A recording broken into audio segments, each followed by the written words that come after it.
자, 우리 오늘 이 시간 하나님께서 우리에게 주시는 하나님 말씀은 사사기 7장 1절에서 8절까지 말씀입니다. 하나님의 말씀 사사기 7장 1절에서 8절까지 말씀. 잠깐만요. 예. 제가 봉독해 올리도록 하겠습니다.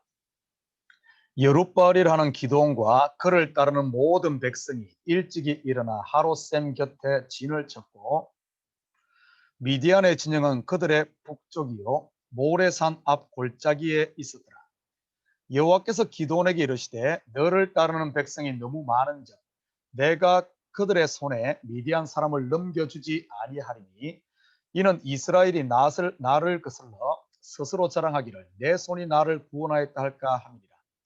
이제는 백성의 귀에 외쳐 이르기를 누구든지 두려워 떠는 자는 길르앗산을 떠나 돌아가라 하라 하시니 이에 돌아간 백성이 2만 2천 명이요 남은 자가 10,000명이었더라. 여호와께서 또 기드온에게 이르시되 백성이 아직도 많으니 그들을 인도하여 물가로 내려가라. 거기서 내가 너를 위하여 그들을 시험하리라. 내가 누구를 가리켜 내가 이르기를 이 사람이 너와 함께 가리라 하면 그는 너와 함께 갈 것이요 내가 누구를 가리켜 내게 이르기를 이 사람은 너와 함께 가지 말 것이니라면 그는 가지 말 것이니라 하시니라. 이에 백성을 인도하여 물가로 내려가매 여호와께서 기드온에게 이르시되 누구든지 개가 핥는 것 같이 혀로 물을 핥는 자들을 너는 따로 세우고 또 누구든지 무릎을 꿇고 마시는 자들도 그와 같이 하라 하시니 손으로 움켜 입에 대고 핥는 자의 수는 300명이요 그 외의 백성은 다 무릎을 꿇고 물을 마시니라. 여호와께서 기드온에게 이르시되 내가 이 물을 핥아 먹은 300명으로 너희를 구원하며 미디안을 내 손에 넘겨주리니 남은 백성은 각각 자기의 처소로 돌아갈 것이니라 하시니 이에 백성이 양식과 나팔을 손에 던지라. 기드온이 이스라엘 모든 백성을 각각 자기 장막으로 돌려보내고 그 300명은 머물게 하니라. 미디안 진영은 그 아래 골짜기 가운데에 있더라. 아멘. 좋은 아침입니다. 성령에 감동된 기드온이 전쟁의 나팔을 불자 많은 백성들이 모였습니다. 참고로 이스라엘은 따로 군대가 있는 게 아닙니다. 전쟁이 나면 20세 이상 60세 이하의 장정들은 의무적으로 이 전쟁에 참전해야 했지요. 오늘은 미디안 전쟁의 최전선에서 싸운 기드온의 300용사에 대해 살펴보겠습니다. 2절입니다. 여호와께서 기드온에게 이르시되 너를 따르는 백성이 너무 많은즉 내가 그들의 손에 미디안 사람을 넘겨주지 아니하리니 이는 이스라엘이 나를 거슬러 스스로 자랑하기를 내 손이 나를 구원하였다 할까 합니다. 이번 전쟁에 참전한 군사는 3만 2천 명입니다. 상당히 많은 수이지요. 그런데 미디안의 군사들은 얼마일까요? 사사기 8장 10절에 보면은 13만 5천 명이 참석을 합니다. 3만 2천 명 대 13만 5천 명. 평균 1대 4로 싸워야 하는 이런 전쟁이지요. 그런데도 하나님은 이스라엘의 군사 수가 너무 많다고 하십니다. 군사 수가 너무 많아서 미디안 사람을 넘겨주지 않는다고 하시네요. 그러면서 하나님은 이스라엘의 이 영적 상태를 이렇게 진단하고 있습니다. 그들은 나를 거스러 스스로 자랑하기를 내 손이 나를 구원하였다 할 것이다. 이 말 속에는 지금 그들 속에는 무엇으로 채워져 있다는 말입니까? 바로 자기입니다. 내 자랑, 내 의. 이것이 우상이라고 제가 했지요. 이 상태에서 그들이 미디안과 싸움에서 승리하면 어떻게 될까요? 더 자기 자랑에 심취해 더 우상 숭배를 하지 않겠습니까? 하나님이 함께 하시고 개입하시는 싸움은 그것을 절대 허락하지 않지요. 더 자기를 세워주는 것, 그런 것 하나님이 하시는 일 아님을 바로 아시기 바랍니다. 여러분은 여기서 한 가지를 분별할 줄 알아야 합니다.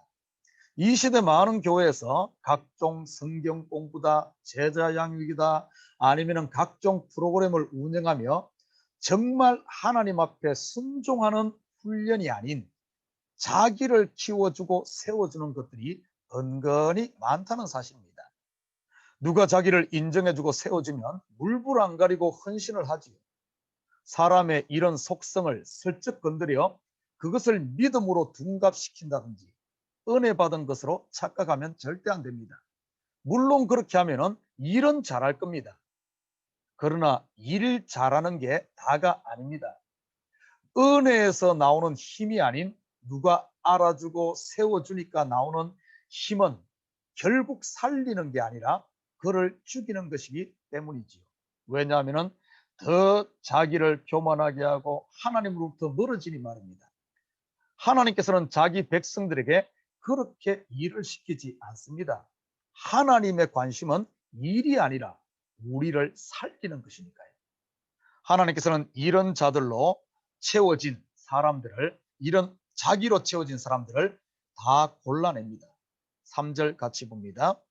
이제는 백성의 귀에 외치기를 누구든지 두려워 떠는 자는 길르앗산을 떠나 돌아가라 하라 하시니 이에 돌아간 백성이 2만 2천 명이요 남은 자가 1만 명이었더라. 하나님께서는 두려워 떠는 자들을 돌려보냈습니다. 그렇다면 왜 이들이 두려워했을까요? 전쟁에서 죽으면 어떡하지 하는 두려움일까요? 사실 그런 두려움 없는 사람이 누가 있겠습니까? 2만 2천 명은 두려움이 있고 1만 명은 없다는 뜻일까요? 사람이라면 누구에게나 다 죽음에 대한 두려움이 있지. 그렇다면 여기서 돌려보낸 2만 2천 명이 가졌던 두려움이란 게 무엇을 말하는 것일까요? 먼저 두려움의 근원이 어디인지 한번 살펴보십시다.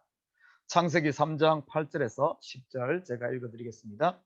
그들이 그날 바람이 불 때 동산에 거니시는 여호와 하나님의 소리를 듣고 아담과 그의 아내가 여호와 하나님의 낯을 피하여 동산 나무 사이에 숨은지라. 여호와 하나님이 아담을 부르시며 그에게 이르시되 내가 어디 있느냐. 이르되 내가 동산에서 하나님의 소리를 듣고 내가 벗었으므로 두려워하여 숨었나이다. 여러분에게 묻겠습니다. 벗은 게 두려워할 일입니까? 좀 부끄럽기는 하겠지요. 그렇다고 두려워할 일은 아니지요. 그리고 아담과 하와는 원래 아무것도 입지 않았습니다. 그리고 이들은 선악과를 따먹고 눈이 밝아져 자기들이 벗은 줄을 알고는 사실은 무화과나무 잎을 엮어 치마로 해 입었지요. 사실 이들은 옷을 해 입고 있었습니다. 그런데도 이들은 자기들이 벗었다고 하네요. 그래서 두려워하고요. 그렇다면 이 말은 단순히 옷을 입고 벗고의 문제가 아님을 우리는 알 수가 있습니다. 창세기 3장 11절 제가 읽겠습니다. 이르시되 누가 너의 벗었음을 내게 알렸느냐. 내가 내게 먹지 말라 명한 그 나무 열매를 내가 먹었느냐. 선악과를 따먹자 눈이 밝아졌고 그리고 자신들이 벗은 존재임을 알았고 그 결과 두려움이 온 것이라고 말하네요. 그런데 이러한 두려워하는 아담과 하와에게 하나님은 가죽 옷을 입혀 주시지요. 그 말은 두려움에 있던 그들에게 참된 평강을 입혀 주었다는 이런 말입니다. 결국 두려움은 하나님의 은혜의 옷을 벗었다는 뜻으로 자기의 옷을 입었다는 이런 의미입니다. 성경에서 옷은 궁극적으로 의를 말하는 것이지요. 아담과 하와가 위로부터 온 하나님의 의, 그리스도의 의가 아닌 자기 옷을 입고 있었기에 이들이 두려워했던 겁니다. 가인도 마찬가지입니다. 가인이 아벨을 죽이고 하나님 앞에서 쫓겨났을 때 그에게 찾아온 것이 뭔가 하면 두려움이었습니다. 가인의 후예들 또한 두려움 때문에 성을 쌓고 각종 무기를 만듭니다. 마찬가지로 바벨탑을 쌓은 사람들의 마음도 두려움에 사로잡혀 있었지요. 결국 두려움의 근원은 자기 의로 사는, 다시 말해 자기가 왕노릇하는 사람들의 공통적인 특징입니다. 이러한 사람들이 전쟁에서 승리하면 어떻게 될까요? 더 자기를 숭배하고 멸망으로 달려가지 않겠습니까? 그래서 하나님께서는 이런 사람들을 돌려보냈던 것입니다. 2만 2천 명이 돌아가고 이제 1만 명이 남았습니다. 4절 제가 읽어드리겠습니다. 여호와께서 또 기드온에게 이르시되 백성이 아직도 많으니 그들을 인도하여 물가로 내려가라. 거기서 내가 너를 위하여 그들을 시험하리라. 내가 누구를 가리켜 내게 이르기를 이 사람이 너와 함께 가리라 하면 그는 너와 함께 갈 것이요, 내가 누구를 가리켜 내게 이르기를 이 사람은 너와 함께 가지 말 것이니라 하면 그는 가지 말 것이니라 하신지라. 하나님은 1만 명도 많다고 하시면서 다시 그들을 시험합니다. 그러면서 무조건 하나님이 지시하시는 그 사람들을 데리고 전쟁에 가라고 하시지. 5절과 6절 제가 읽겠습니다. 이에 백성을 인도하여 물가로 내려가며 여호와께서 기드온에게 이르시되 누구든지 개가 핥는 것 같이 혀로 물을 핥는 자들은 너는 따로 세우고 또 누구든지 무릎을 꿇고 마시는 자들도 그와 같이 하라 하시더니 손으로 움켜 입에 대고 핥는 자의 수는 300명이요 그 외의 백성은 다 무릎을 꿇고 물을 마신지라. 이 시험에서 두 부류로 나누어집니다. 한쪽은 9,700명, 한쪽은 300명. 개가 핥는 것 같이 혀로 물을 핥는 자, 무릎을 꿇고 마시는 자가 9,700명, 손으로 이렇게 조심스럽게 움켜 입에 대고 핥는 자가 300명. 하나님께서는 300명을 택하여 전쟁에 보내시지요. 여러분은 왜 하나님께서 이 300명을 선택했다고 생각하십니까? 9,700명은 적을 눈앞에 두고도 조심성이 없고 경거망동해서 선택받지 못했고, 300명은 주의 깊고 조심성이 많아 선택받은 것으로 혹시 이해하지는 않나요? 만약 이들의 이런 조심성과 주의 깊음 때문에 선택받았다면 앞으로 어떤 일이 벌어질까요? 이들의 이러함이 전쟁 승리의 원인이 된다면 이 전쟁의 영광은 누구의 것이 될까요? 당연히 이들의 것이 되지 않겠습니까? 그런데 하나님께서는 그들을 이 300명 만약에 이들의 조심성 때문에 이들이 만약에 이 전쟁에 승리했다면 이 전쟁의 영광은 300명에게 돌아가는 것이지. 그렇다면 300명이 선택받은 것은 그들의 어떠함이 아닌 것이 분명합니다. 한번 생각해 보십시오. 지금 칼과 창으로 적과 싸워야 하는 전쟁터에서 사실 누가 더 용감하게 싸우겠습니까? 게을로 돌진해 물에 머리를 박고 물을 마시는 9,700명이 더 용감할까요? 아니면은 조심스럽게 가서 손으로 물을 떠먹는 300명이 용감할까요? 만약 이런 그들의 어떠함을 따지자면 사실 9,700명이 더 용감하지요. 그렇다면 왜 하나님께서는 300명을 택했을까요? 첫째는 손으로 물을 떠먹은 사람들의 수가 적기 때문에 하나님께서는 300명을 선택했습니다. 하나님께서 왜 전쟁을 눈앞에 둔 이 전쟁터에서 이스라엘에게 이것저것 시험을 합니까? 이들의 숫자가 너무 많아서입니다. 하나님은 지금 숫자를 줄이고 있는 것이지요. 그래서 이스라엘을 시험하고 있는 겁니다. 적은 무리만 남았을 때까지 말이죠. 그래서 적은 무리가 남은 300명, 그들을 선택하고 9,700명 메조리티 그룹을 돌려보낸 겁니다. 그들의 어떠함이 아니라는 사실입니다. 둘째는 300명 용사들의 행동을 자세히 보면 꼭 누구를 닮아 있습니다. 누굴까요? 바로 졸장부 겁쟁이 기드온이지요. 밀타작을 포도주 틀에서 하고 밤에 아무도 모르게 바알과 아세라 신상을 부순 기드온. 하나님은 싸움에 적합하지 않고 약하고 아무리 봐도 이들을 데리고는 전쟁을 할 수 없을 것 같은 이런 사람을 택한 겁니다. 잘난 사람 택한 것이 아니라 반대로 찌질이도 못난 사람들을 택한 것이지요. 그러니 이들이 아무리 큰 승리를 했다고 한들 이들 스스로도 자기가 했다고 할 사람이 아무도 없고 또한 이들을 영웅시할 사람도 없지요. 그러니 이들의 승리는 전적으로 하나님께 돌아가는 것이지요. 그래서 하나님은 이 300용사를 택했던 것입니다. 하나님께서 이스라엘을 선택함도 마찬가지입니다. 신명기에 보면은 내가 너희를 택한 것이 많은 민족들 중에 수가 많아서 잘라서 택한 것이 아니다. 오히려 너희는 온 민족들 중에 가장 작은 민족이다. 그래서 유대인들을 택했다는 것이지.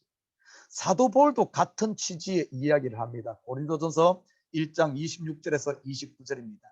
형제들아 너희를 부르심을 보라. 육체를 따라 지혜로운 자가 많지 아니하며 능한 자가 많지 아니하며 문벌 좋은 자가 많지 아니하도다. 그러나 하나님께서 세상에 미련한 것들을 택하사 지혜 있는 자들을 부끄럽게 하려 하시고 세상에 약한 것들을 택하사 강한 것들을 부끄럽게 하려 하시며 하나님께서 세상에 천한 것들과 멸시받는 것들과 없는 것들을 택하사 있는 것들을 폐하려 하시나니 이는 아무 육체도 하나님 앞에서 자랑하지 못하게 하려 하심이라.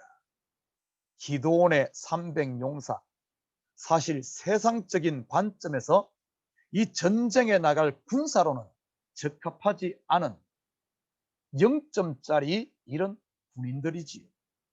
그러니 이들이 하나님만 의지할 수밖에 없었고 하나님의 말도 안 되는 전쟁에 항아리 가지고 나가고 횃불 가지고 나가고 나팔 전략 하나님께서 지시하신 이 전쟁을 수행할 수 있었던 것입니다. 만약에 잘난 사람 데리고 나가면은 누가 이런 말도 안 되는 이런 것 하겠습니까? 칼 갖고 창 갖고 앞에 뛰어들지요. 혹시 지금까지 기도원의 300용사를 나는 기도도 몇 시간 하고 봉사도 앞장서서 하고 헌금도 빵빵하게 하고 리더십과 카리스마가 있는 사람들만 되는 것이라고 생각하지는 않았습니까? 그래서 나는 기도도 몇 시간 못하고 겨우 한 30분 하고 나면 기도 다 떨어지고 아이고 나는 앞에 나설 용기도 없고 말도 시원찮고 그럴 만한 형편도 안 돼서 스스로 기죽어 있지는 않았습니까? 여러분 아닙니다. 이 시간도 하나님은 기도원의 300용사를 찾고 계시지요. 자기를 의지하지 않고 하나님께 소망을 두는 자, 스스로 아무것도 할 수 없기에 하나님의 도움을 간절히 구하는 그런 자들 말이지요. 이 사람이 바로 기도원의 300용사라는 사실입니다. 사랑하는 성도 여러분, 어쩌면 지금이 바로 하나님의 용사로 다시 일어설 때가 아닌가 생각합니다. 요즘 같은 때 어떻게 세상에 소망을 두고 살겠습니까? 우리는 지금 경험하고 있잖아요. 수십 년을 공들여 쌓았던 것이 보이지도 않는 바이러스 하나에 풍지박살을 나는 현장을 오늘 하루도 세상에서 낙심이 찾아올 때마다 하늘을 바라보시며 하나님께 소망을 두므로 비록 세상에서는 겁쟁이 찌질이 졸장부라 불릴지 몰라도 하나님 손에 온전히 붙들림으로 하나님 나라의 이 기도원의 300용사로 쓰임받고 또 300용사로 하나님 앞에 세상 앞에 당당히 사는 저와 여러분 되시기를 주님의 이름으로 축복합니다. 우리 같이 기도합니다. 사랑의 아버지 하나님 참으로 감사드립니다. 이 아침도 저희들 아버지 하나님 참으로 너무나 연약한 모습으로 부족한 모습으로 주님 앞에 섰습니다. 세상은 우리에게 손가락질할지 모르지만 우리 주님은 오히려 아버지 하나님 세상의 연약한 존재들 세상에 소망을 둘 수 없는 이런 기도원 300용사들을 통하여 아버지 하나님 13만 5천의 이 미디안 연합군을 물리치고 그들을 통하여 아버지 하나님 하나님의 일을 해나가시는 하나님, 이게 하나님의 능력이요 하나님의 살아계심을 세상에 증거하신 하나님, 우리 성도들 비록 이 코로나 사태를 맞아 참으로 우리 스스로 할 수 없는 것이 없어 낙심하고 한숨으로 있다 할지라도 이 새벽 하나님 말씀 의지하여 다시 자리를 털고 일어나 하나님 앞에 서는 저희들 되게 도와주시옵소서. 내가 할 수 없기에 하나님께 부르짖고 내가 아버지 하나님 부족하기에 하나님의 도우심을 간구함으로 내 힘이 아닌 하늘의 힘을 덧입는, 그리하여 세상이 감당할 수 없는 하나님의 일꾼, 하나님의 영광을 세상에 선포하는 이 시대 제자로 또 정인으로 살아가는 저희들 되게 도와주시옵소서. 오늘 하루도 우리에게는 복된 날을 허락하시고 생명을 주셨사오니 오늘 하루 이 생명을 가지고 그리스도의 생명과 연합하여 하나님의 영광을 선포하며 사는 우리 참교회 식구들 다 되게 도와주시옵소서. 감사드리며 예수님의 이름으로 기도드립니다. 아멘. 자, 요즘에 우리 저것들이 좀 이 교회 방송 시스템에 자꾸 말씀을 부려가지고 조금 그렇습니다. 좀 이해를 해주시고, 이게 수리를 했는데도 여러 가지 참 쉽지가 않습니다. 아무튼 우리 식구들이 또 그 일을 위해서도 기도해 주시고 잘 빨리 좀 마무리가 돼가지고 이게 참 쉽지가 않아요. 이게 방송이란 것이, 생방송이란 것이 참 쉽지가 않습니다. 누가 전문가가 있어서 이렇게 모니터링을 하면서 이렇게 해주면 좋은데 참 그러지 못하고 그냥 그러다 보니까 다 나간 줄 알았는데 영상만 나가고 또 소리가 중간에, 처음에는 잘 됐는데 중간에 끊겼습니다. 그래서 오늘 또 일부 예배 생방송으로 들으신 분들은 아마 조금 불편함이 있었을 겁니다. 뭐 줌에서야 우리가 이렇게 대처를 할 수가 있지만 그런 어려움이 있으니까 이해를 해주시고요. 자, 우리가 이 시간 같이 기도할 때 우리 좀 이 나라를 위해서도 좀 같이 기도하십시다. 어제 보니까 교회 위에 KCS 보니까 많은 사람들이 지금 조기 투표하려고 막 길이 막 100m 막 이렇게 막 서 있어요. 요즘에 막 우리 교회 위가 북적북적합니다. 조기 투표가 어제 그저께부터 시작돼 가지고 그만큼 지금 이 나라가 어렵다는 반증입니다. 어려우니까 사람들이 뭔가 이 정치에 기대를 걸고 막 뭔가 이렇게 하는데, 사실 뭐 정권 바뀐다고 해서 아니면 누가 대통령이 된다고 해서 뭐 금방 해결되진 않을 거예요. 사실 우리에게 소망을 줄 것은 그런 것보다는 어떤가 하면 하나님밖에 없습니다. 하나님이 도와주셔야 되고, 사실 교회가 깨어나면 이런 문제가 해결됩니다. 교회가 깨어나, 이런 세상에 이런 큰 일들은 가만히 보면 역사를, 기독교 역사를 봐도 뭐와 연관됐는가 하면 교회의 영적인 상태와 연관이 있습니다. 2차 대전도 그러고 그 여러 가지 보면은 교회가 깨어있지 못할 때 세상에 어려움이 오면서 하나님께서는 그걸 통해서 교회를 깨우고 또 이런 걸 통해서 또 새롭게 교회를 부흥시키며 이렇게 합니다. 우리 사사기를 보면은 그 패턴이 계속 그렇게 되잖아요. 이스라엘이 영적으로 깨어있지 못하니까 그 나라에 전쟁이 나고 어려움이 오고, 그들이 하나님 부르짖으니까 또 보면 그런 문제가 해결되고. 여러분, 성경의 이야기가 우리에게 지금 현재의 이야기입니다. 분리된 이야기가 아닙니다. 같이 가는 거예요. 이럴 때 우리가 정신을 못 차리면 안 됩니다. 우리가 이 나라를 위해서도 기도하고, 트럼프 찍을까 뭐 바이든 찍을까 막 이것 가지고 막 입씨름하고 싸우고 그러지 말고요. 그러지 말고 우리 믿는 사람들은, 여러분 정치적으로는 소신껏 하십시오. 제가 누구 찍으라 말하잖아요. 그런데 누구 찍는다고 해서 그것이 우리의 이런 해결해 주는 것 아닙니다. 구원은 여호와께로 오는 거예요. 소신껏 하지만 우리가 기도하면서 하십시오. 하나님, 정말 이 나라에 바른 지도자가 서서 정말 하나님을 두려워하는 자를 세워지고, 또 그리고 하나님의 은혜로 말미암아 교회들이 깨어날 수 있도록, 교회 중에서도 먼저는 내가 깨어날 수 있도록 우리 같이 기도했으면 좋겠어요. 하나님, 그래서 이 나라와 우리 자신과 또 우리 교회 연약한 지체들, 또 참교회 부흥의 불길이 일어나서 성도들이 다시 일어나는, 기도하는 교회, 말씀으로 하나 되는 교회, 비록 떨어져 있지만 성도들의 이렇게 마음이 서로 이렇게 통하는 교회, 이런 교회 되기 위해서 우리 함께 기도했으면 좋겠습니다. 우리 손을 들어 인사하고 우리 같이 기도의 시간을 갖도록 합니다. 오늘도 복된 하루 되시고 좋은 하루 되시고 함께 승리하는 이런, 참으로 주님께서 주신 하루를 그냥 보내지 말고 오늘 값지게 보냈으면 좋겠습니다. 우리 시간 함께 같이 기도합니다. 사랑의 아버지 하나님, 참으로 감사드립니다. 우리를 복되게 하시고 또 이 아침도 저희들을 깨워주시니 성령이여 이 시간 아버지 하나님 우리 성도들 한명 아버지 하나님 위로부터 내리는 은혜와 위로부터 내리는 아버지 하나님 위로부터 내리는 아버지 하나님 권능으로 말미암아 하나님께 그리스도인은 저희들 에게